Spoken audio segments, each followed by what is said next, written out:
Snow's a-coming.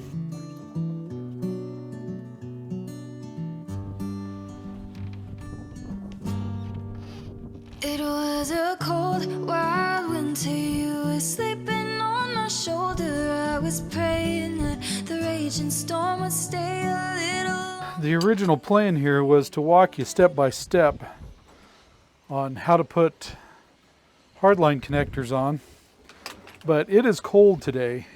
We've got about a 15-20 mile an hour wind. I think probably the wind chill's around 22 degrees right now. So I'm just going to hurry up and get these done.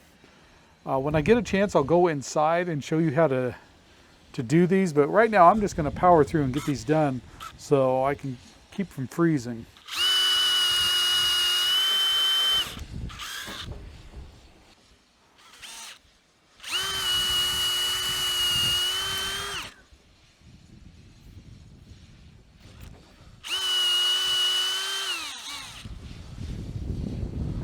Unfortunately, this was a straight run through before, but the way it worked out, I had, I don't know, probably 30, 40 feet left over, and I couldn't get that piece of hardline pulled through by itself.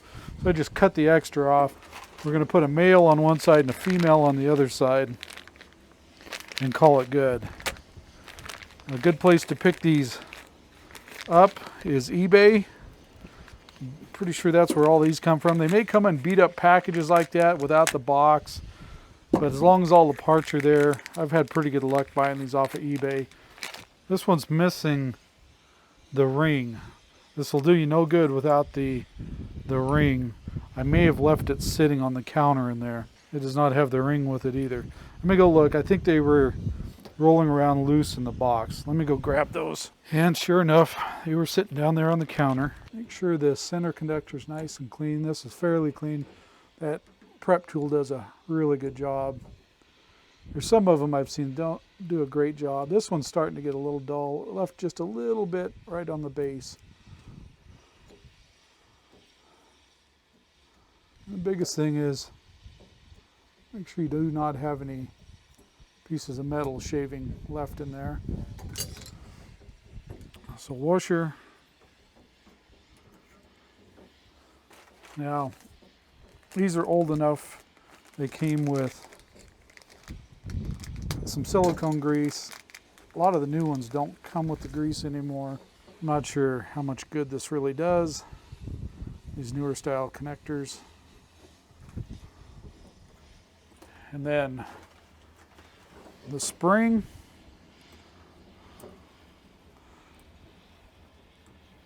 My hands are kind of cold, so.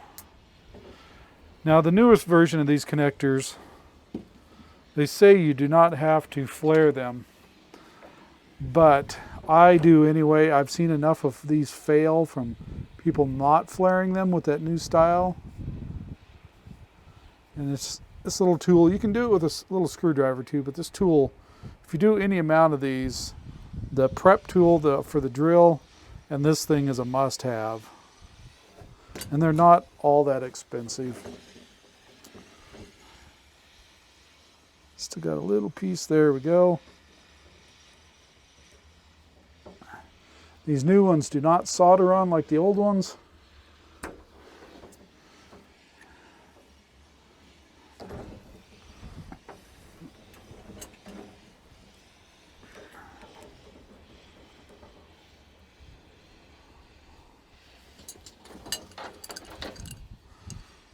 Now, if I was doing this to specs, I'd have the little torque wrench to do this with, but about like that, and we're good to go. I will say when you do these, make sure you stop right on the middle of the ridge. Don't go too far back, and don't stop in the valleys. You want to stop right in the middle of that ridge. That way your flare works out correctly.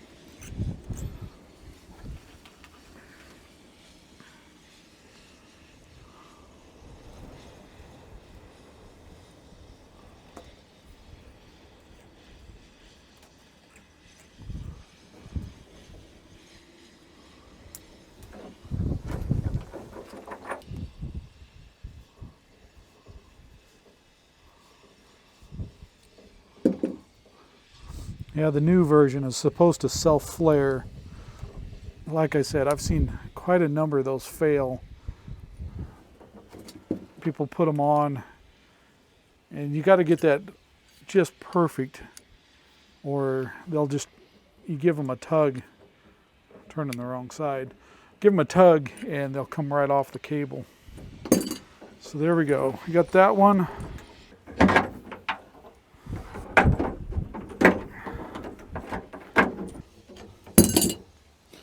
One down.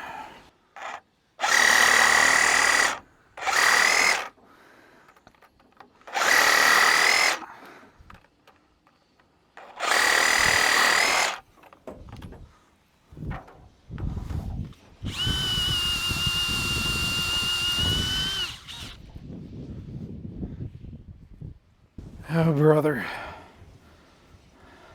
was going to reuse my old connectors, but I think, yeah, these are males.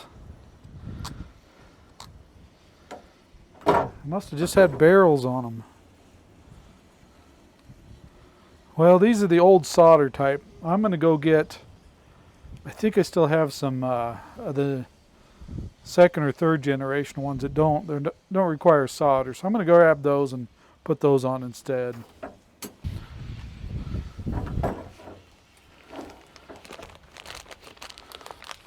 Dang, hands are so cold.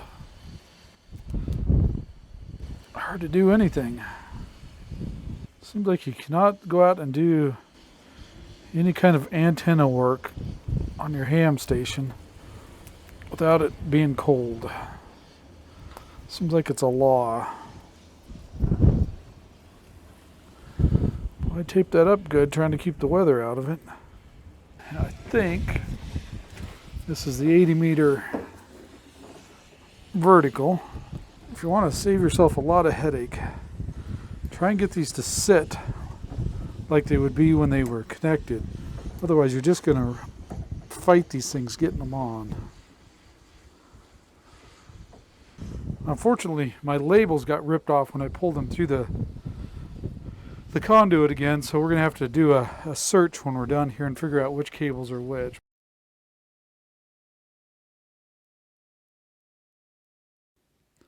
Well, it's Sunday morning. The station's still not back on the air. Yesterday we made pretty good progress, though. We got quite a bit done. We took some time off, went over to a pumpkin patch with the family, had a good time there. But before we did, I did get the hard lines pulled through that conduit with 6 control lines as well. 3 of them are not used, they're just spares, the control lines. But we did get that pulled through. It went about like expected.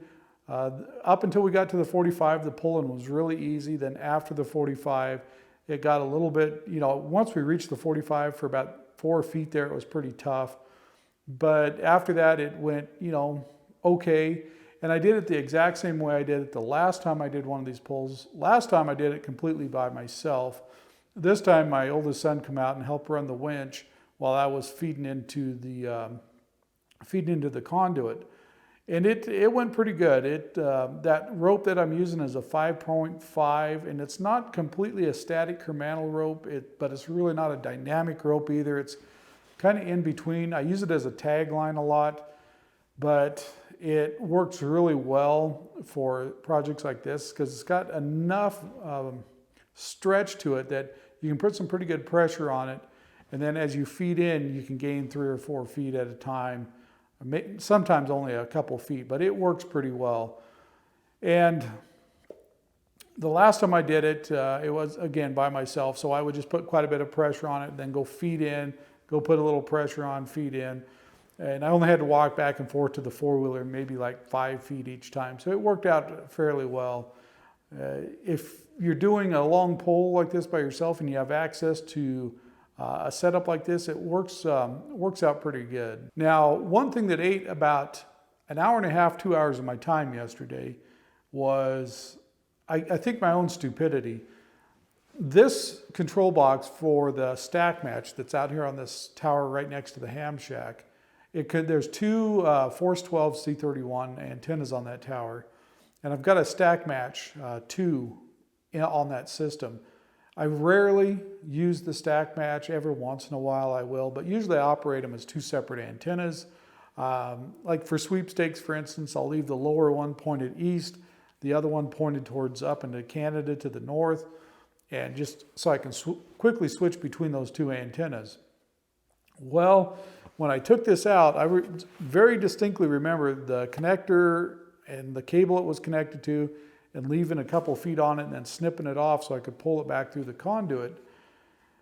Well, I thought I threw all these connectors in the same bucket for the antenna switching system, and lo and behold, I cannot find that connector. I spent at least an hour, probably closer to 2 hours, searching through everything, trying to find this stupid connector so I could get the system back online. Because if I remember right, if it's not provided power, it's not connected to either antenna.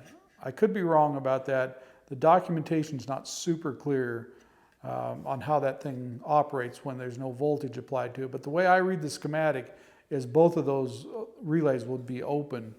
So I need to bypass this and provide voltage up to the control or the switch up on the tower to at least get the top antenna, the one that's rotatable, back in action. That's one of my projects for today. Yesterday, when we got back from the pumpkin patch, it was fairly late, but I took a little bit of time, stuck a headlamp on. I didn't get any of this on film. I wanted to get as much of the control line spliced back together as I could, and I got most of it done. I still need to figure out which control cable for the 4-square is the right one, because there's multiple ones coming in, and unfortunately the labels for both the hard line and the control cables for the most part got stripped off, and 4 of those control lines are identical to each other, so it's kind of hard to tell which ones are which. It's going to be a pretty easy process on the control lines. I should just be able to strip it off and figure out, put an ohm meter on there, and whichever one is connected out there should have some resistance to it. The other one should be completely open. They shouldn't be connected to anything. There's 3 of them that are spares, because what I did for both the 40 meters 4-square, and originally I was going to do an 80 meter 4-square. I've got one element of the 80 meter up, so it's essentially just an 80 meter vertical right now. I ran 2 hard lines and 2 control cables, direct burial, when I put those in. So right now, since there's no 80 meter 4-square, there's 2 control lines not being used there, and then 2 going out to the 4-square, 40 meter 4-square, that one of them's used, the other one's not. So it should be a pretty easy process trying to figure out which ones are which coming through there. And then the hard line, same thing. I'm just going to put a jumper on there and short out one at a time, go to the other end and measure it. Whichever one's shorted, that's, label it the same on both ends. So that's our big project for this morning, trying to get that wrapped up, get those control lines hooked up, get the coax hooked all the back into the last switch that's out here in the box.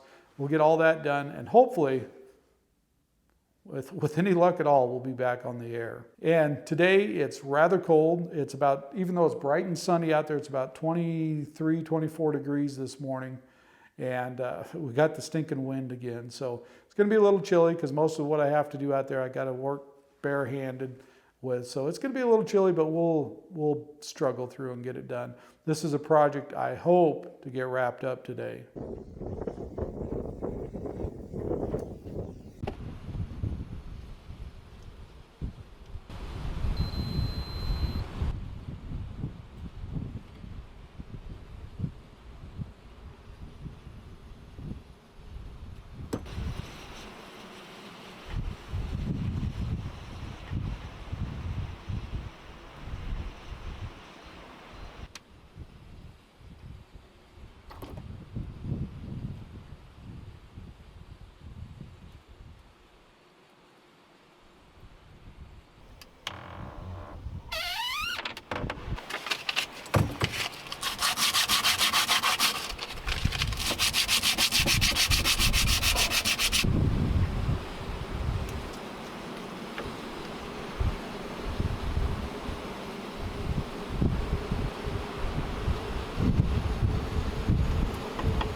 Well, now that we've got the entry box pretty much ready, I just need some short jumpers to go from the polyphasers up to the last switch before it enters the shack.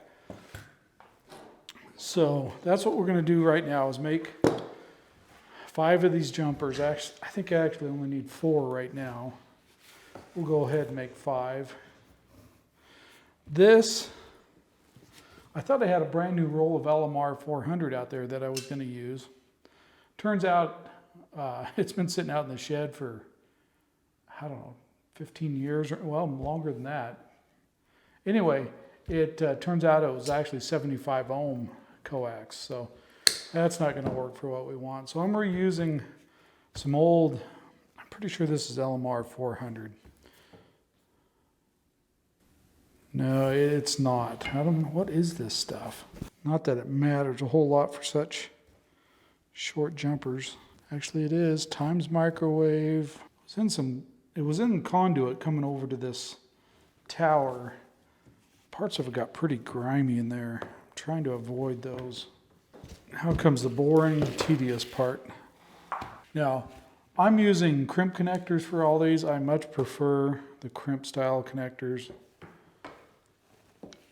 Some guys will argue about it with me, but I've seen far more failures from solder on connectors, or if you're talking about end connectors, the compression type connectors that screw together. I've seen far more failures over the years with those than I ever have with crimps.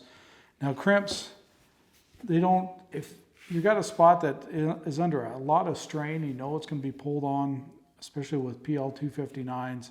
The solder on ones are, in most cases, better for that. Hopefully I've got the right connectors that'll go on these. Now if you're dealing with this Ultraflex, like these are RF industry ones, usually they'll have an I, group I on the end. That way it fits the center conductor correctly. But these are N female, which I don't need. I may have to put some heat shrink on that one to make it look good. Strip that a little too far back, but we'll just run with it. Let's see, these are not going to be out in the weather. If this was out in the weather, I would be more concerned about that. Since we're doing end connectors, we'll just keep doing the same cuts. Now on these ends, you'll just want, what is that? Maybe 3/16 sticking out for the center conductor. And on this particular brand, you don't want to go very far back. Maybe measure real quick. Yeah, I'm only cutting back about 3/8.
Okay, late Sunday afternoon. I think the contest is done over, but we're going to see if this thing, if we've got the antenna switches hooked back up. The one thing I don't have done yet is the stack match bypass, but let's see if any of the other antennas work and see if we have to open anything back up. First time firing the radio up in the new shack.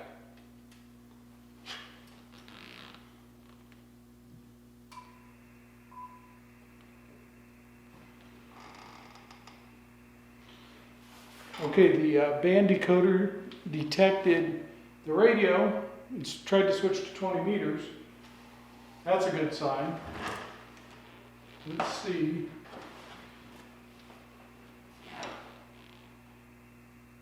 Looks like it's connected.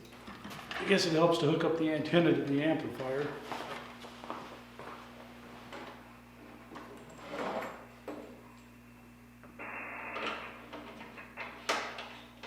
This is not looking good. It helps to hook the antenna relay up too.